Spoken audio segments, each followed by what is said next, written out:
Good morning, it's day 4. Hopefully you're doing great, you're looking fantastic, you're feeling fantastic. You should have had a really good night's sleep last night. And on day 4 you should start to be seeing a wee bit more collagen production. So your skin should actually feel a wee bit softer when you wake up, and your mood should actually be a bit better. So remember, today our eating protocol is everybody, day 4 is on the OMAD, the 2-hour eating window. 2 scoops of protein 30 minutes before. Make sure you keep your hydration.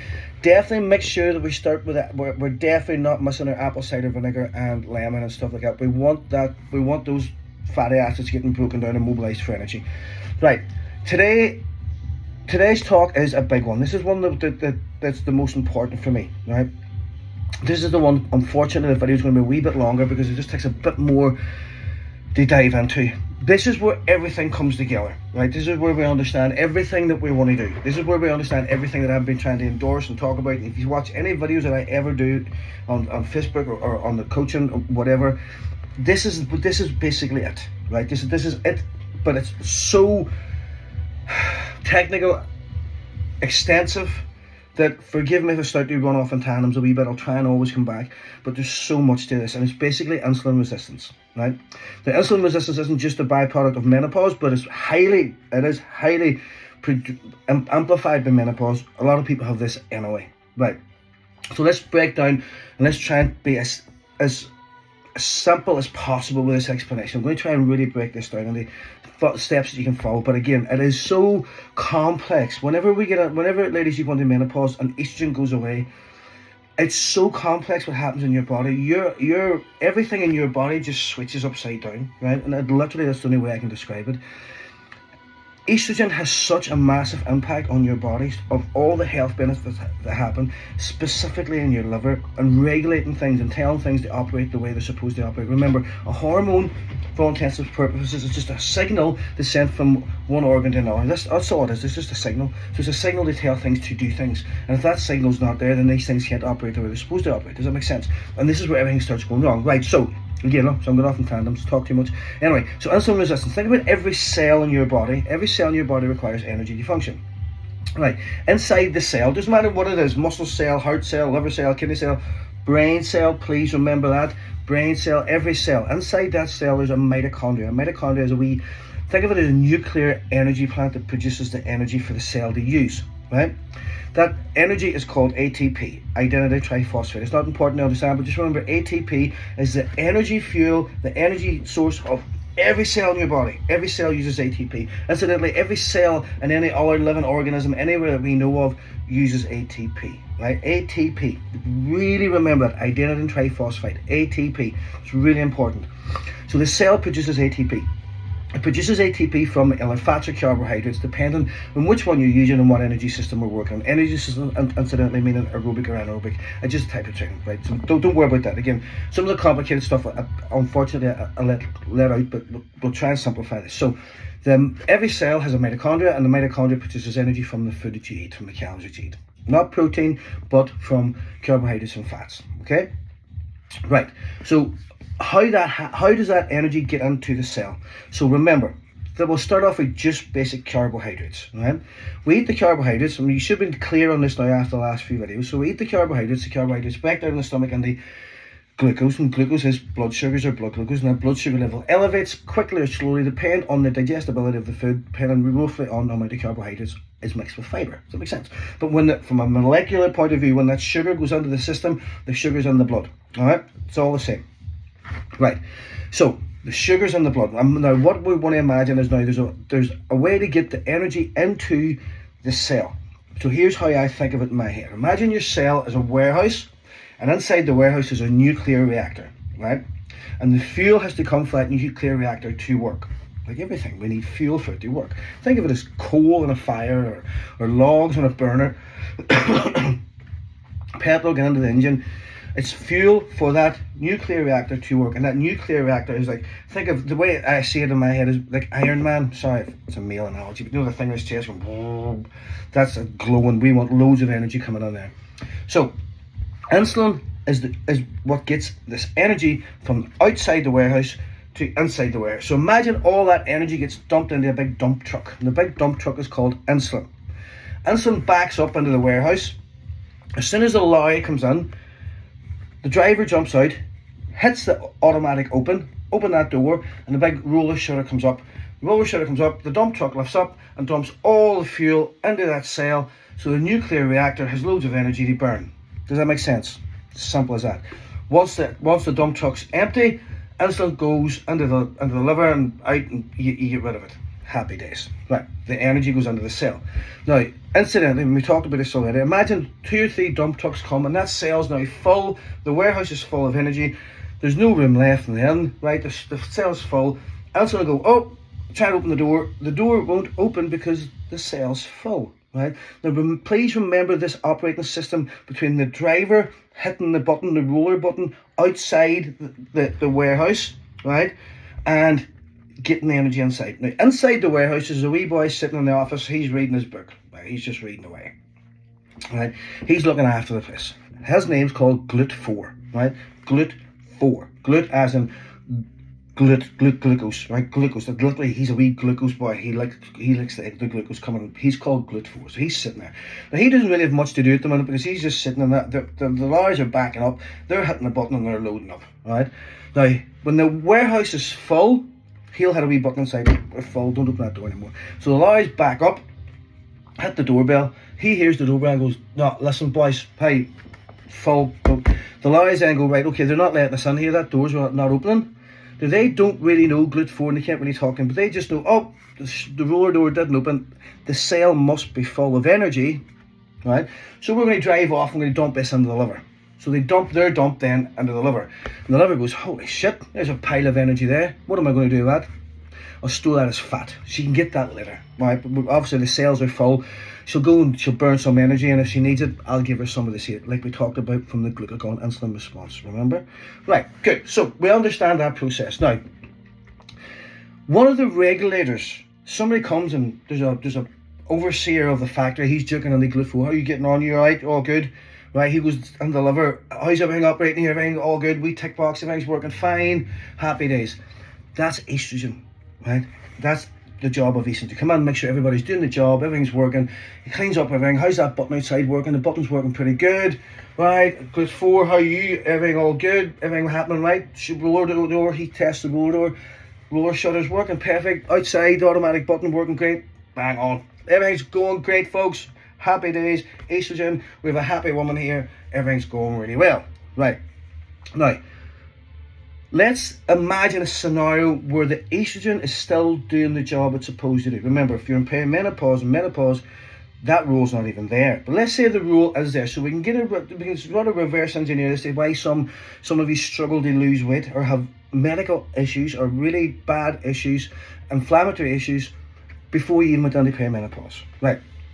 And remember, it's carbohydrates that's the problem here, and also the liver. Right, let's say this situation keeps happening and you're not someone who exercises, right?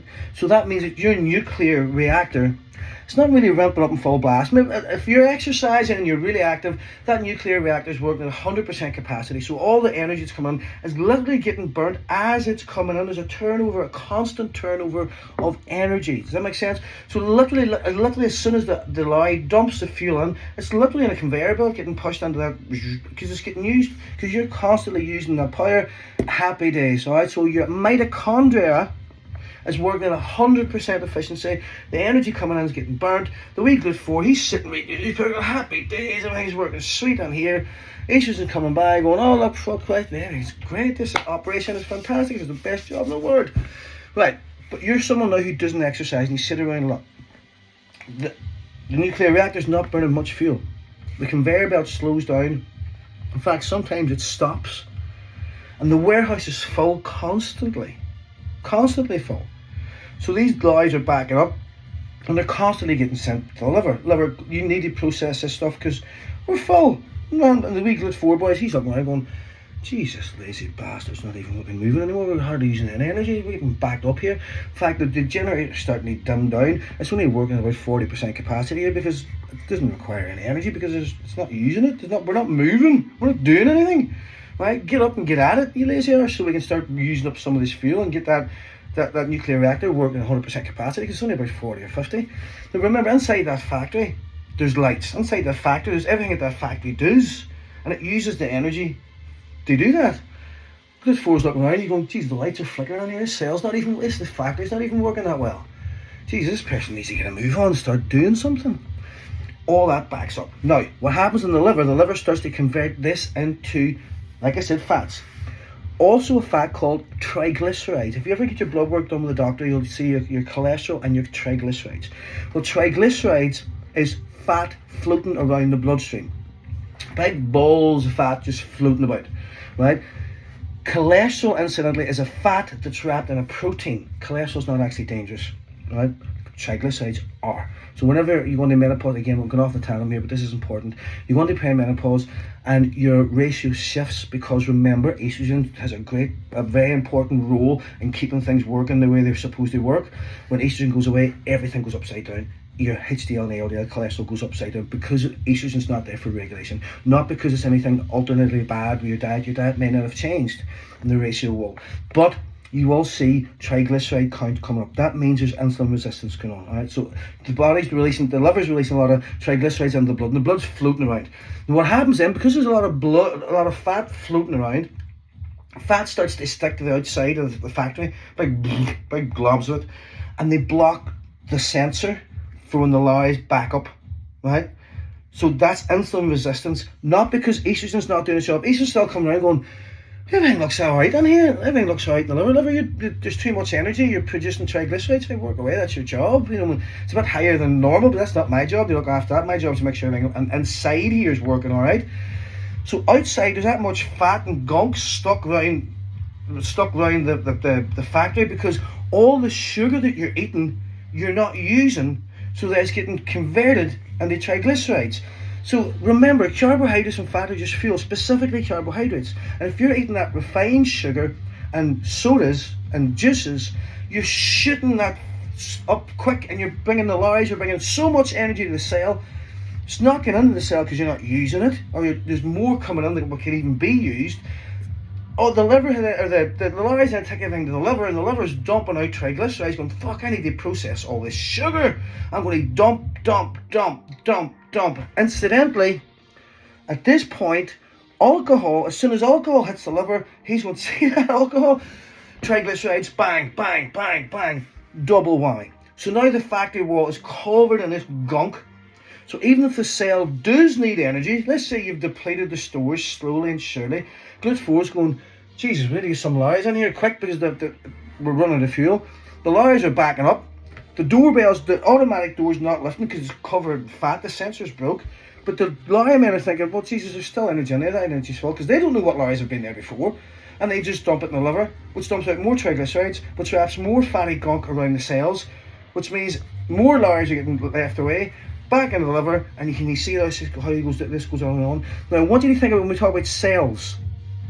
Every cell in your body, especially the cells in your brain. Your brain needs energy. Your brain needs ATP. Your brain needs that nuclear reactor to work. If it's not getting energy, guess what's going to happen?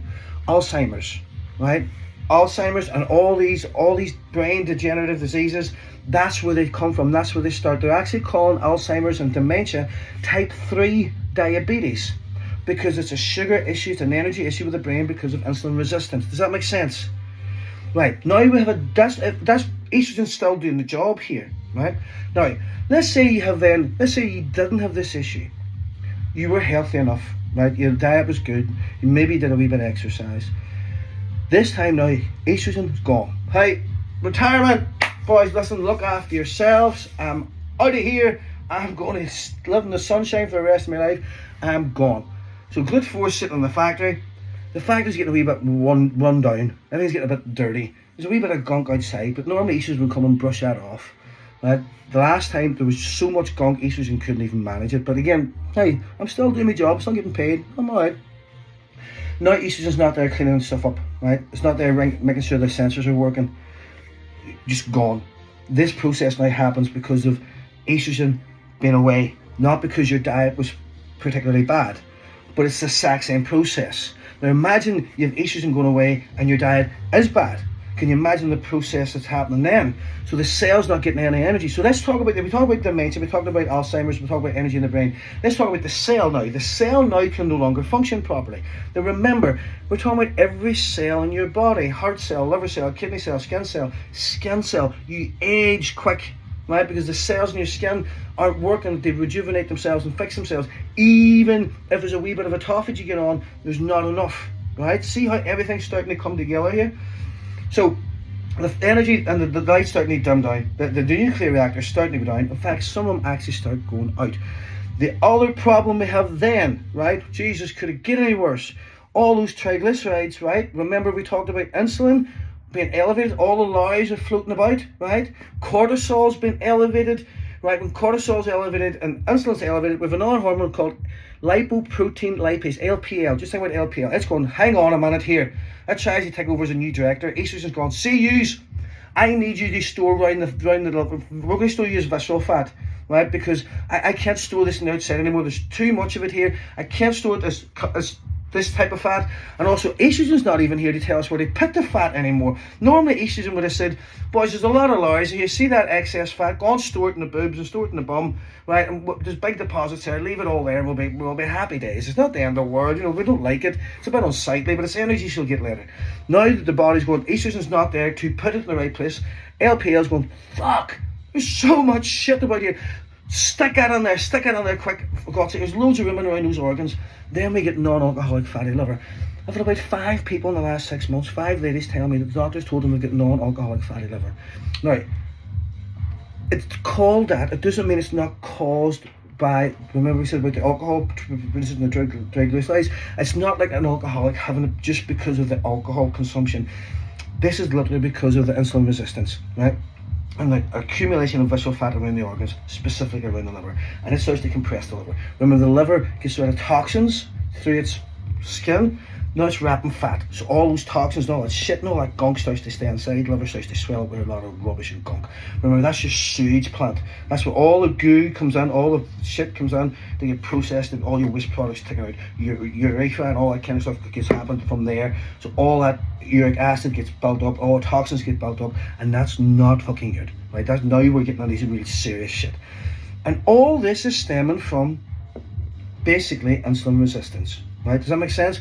So if you're someone who's been dumping sugar into your system non-stop and not really exercising, or putting more sugar in than you can exercise, and you're starting to get this midsection around here, guys, listen to what we talked about during this challenge so far, about food consumption, specifically carbohydrates. Think about when we talked about evolution, right, and reverse engineering evolution. What are we designed to eat? Now, we're designed to eat carbohydrates, but here's the way I want you to look at it. Human beings, as this here you see here, emotionally, physically, physiology, anatomy, all that kind of stuff, endocrinology, hormones, we've been around for about 500,000 years. So the oldest fossil they found of us, right, or not even fossil, just the remains, hasn't even been long enough to be even fossilized, but they found it, it's about 500,000 years old, right? It's a long time. We are farming about 12,000 years. By farming, they mean that we're herding animals. We didn't run after them anymore and follow them for the seasons. We found them, we thought we could breed them, and we can store them, we can hoard them, right? So now I don't have to hunt anymore. So now we can have settlements. So 12,000 years ago, the first settlements started to arrive because we could keep the animals here. We didn't let them roam around. Let's keep you here, we'll breed you, and we'll feed off you as we need them and breed more. Farming. The agricultural farming started about 5,000 years ago in Egypt. That's when we started making and processing grains and wheat. That's where our processed stuff come from. So if you take 500,000 years, you take 5,000 years, that's 0.001% of our existence where we're consuming these carbohydrates, right? Now what happened was we didn't have to hunt for food and chase for food, which meant we burnt a lot of energy to get the food. Does that make sense? When we had a hunt and gather, we had to use our energy to go and get the food. That's why we would never have a chance to be fat, because food was scarce as it is, but we had to use energy to get energy, which is the way it's supposed to be. Now you wake up in the morning, you don't use any energy, but you put in energy, because you wake up thinking, I am hungry. Breakfast is the most important meal of the day. I can't move until I have fuel in here, which is reversing the process. Does that make sense? And then I ask you to go to do your first fasting day at 12 o'clock, and you think you're going to fucking die. I'm going to starve to death. Jesus, people, think about how your body operates. And remember, we talked about things like autophagy and all that kind of stuff.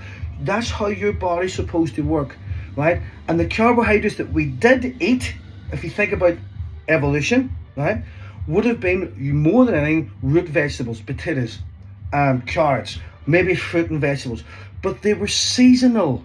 They didn't grow all year round. So the amount of carbohydrates that we consumed would have been maybe 5 or 10% of your plate, not 80 to 90%, which it is now, right? The rest of it would have made up of animal protein and animal fats, which is what we are designed to live on, which is why a ketogenic diet and intermittent fasting is such a healthy way to live, right? If you live like that, you'll never be fat because you have to use energy to get energy. Does that make sense? That's what you're supposed to do. This is why I wake up every morning. Every morning, the first thing I do is I train for an hour. I tell my body, use energy before I put in energy. Does that make sense? Get up in the morning, go for a walk, use energy, then replenish energy. So when you're replenishing energy, what are you replenishing? Right? And so you're dumping energy on the top of something that's not been used. And then you get to about 10 o'clock, oh, I'm hungry. You put in more energy. Then you get to lunchtime, oh, I'm hungry. You put in more energy. And have you used any of it yet? Right. So let's talk about what do we do about this.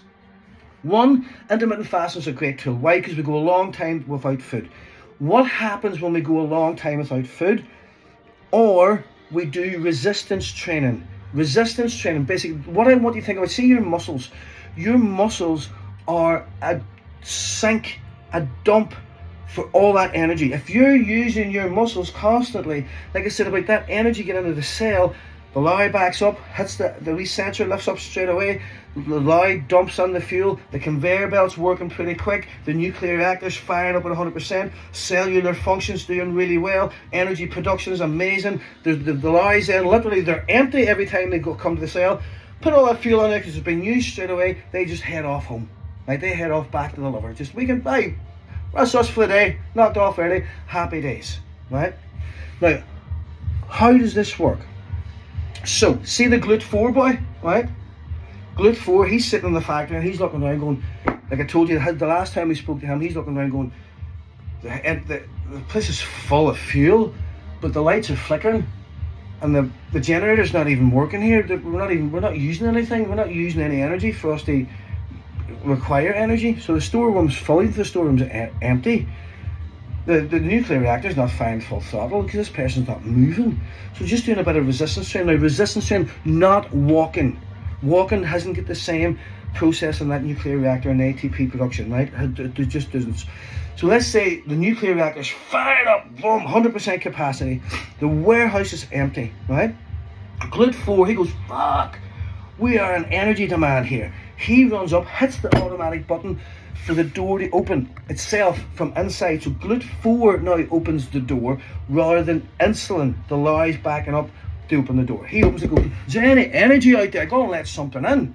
Now let's say you have a bit of insulin resistance going on and he hits that door, even though the sensor's not working, it'll open, right? And then the energy, the lorry's outside, oh Jesus, that door just opened. Get some energy in there and then the factory can start to work better. The cellular function can increase and it can actually start to self-clean, it'll start using up all the energy, even the energy that's stuck outside the factory. See, even all the gunk stuff, the lorries are going, Jesus, we can't keep up with demand here, right? The liver starts going, I'm going to use up everything, where's all those triglycerides? Well, but let's get that, let's use that as energy, come on, get it, even all the visceral fat, let's start using that as energy because this person is really, really active, not just inactive, they're using the muscles which use the most energy, and the nuclear reactor's fired up. Nuclear reactors fired up, cellular function goes really well, cognitive awareness becomes really good, skin function becomes really good. Why? Just because you decided to go to the gym 3 days a week for half an hour, right? Can you understand the importance of this? And if you watch my videos, why you think I harp on so much about resistance training? That's where the body uses the energy. So when the energy comes in, we can process it. And guys, you spend most of your life putting energy in and not using any energy, and that's the wrong way around. And if the cell can't work right, if the liver's under pressure, imagine what's happening from an inflammatory point of view. All those triglycerides are sitting in your joints, your aches and pains, and you're sore. The body can't process it. Every cell in your body becomes resistant to insulin, right? Sex hormones don't work properly. This is why women that have a bit of a belly, and I'm sorry to say, I'm not trying to be crude, when insulin resistant, find it very hard to get pregnant, or if they do, it's very dangerous because the cellular function's not working. Like I said, dementia already, everything just starts to break down. Now everything breaks down because of insulin resistance. Everything, because the cells just don't work. They just don't let the energy come in, and every cell in your body needs energy. Then we talk about your metabolic rate. So you're trying to burn fat, but the cells aren't even using it. Now you're dumping on energy. You think my diet's pretty good. It doesn't matter if it's good or not, guys. Remember, once it's processed in the stomach and it goes on the sugar, it's the same molecular structure. Well, it's a cream finger or a nice bowl of porridge with fruit. Now, at that point, it doesn't actually really matter because insulin resistance needs to be managed. What happens if insulin resistance goes too far? Type 2 diabetes. That's basically what type 2 diabetes is. Type 2 diabetes is the cell just will not let insulin in, to the point where, now this is where I have a gripe about type 2 diabetes. What will the doctor do? He will get you to inject insulin. So instead of actually fixing the cell, what they do is they dump more fucking lorries and hoping that if we throw more lorries at it, the cell might, the sensor might work. Right? Now type 1 diabetes is completely different. Type 1 diabetes is where the liver isn't producing, or the pancreas isn't producing any lorries. They go in already to shuttle the energy in. Right? So you have to inject the lorries because the pancreas isn't making any. So that's type 1 diabetes. Type 2 diabetes is from a cellular point of view, where the cell's not letting the insulin in. Does that make sense? I hope you understood this. There's a lot that goes on here, guys, right? It's such a complex thing. But all this can be managed. So you can imagine why all your perimenopause symptoms can be exacerbated if there's insulin resistance. Well, any chronic disease, as far as I'm concerned, all chronic diseases most of them, cancers, all that kind of stuff, modern day illnesses, came from you eating too many fucking carbohydrates that you're not using. Now, eating carbohydrates is fine if you're doing resistance training and you use them, but as a species we're becoming less active, specifically with resistance. What's the heaviest thing you lift in a day if you're not doing weights? Cup of coffee, a washing basket. I mean, again, I don't mean that to be derogatory. I mean how much energy you're actually using, right? And how much energy are you consuming. Most of your diet isn't even protein, and it's carbohydrates. Like, I have people come to me and go, my diet's really good. For breakfast, I have a bowl of porridge with blueberries and honey and raspberries and seeds.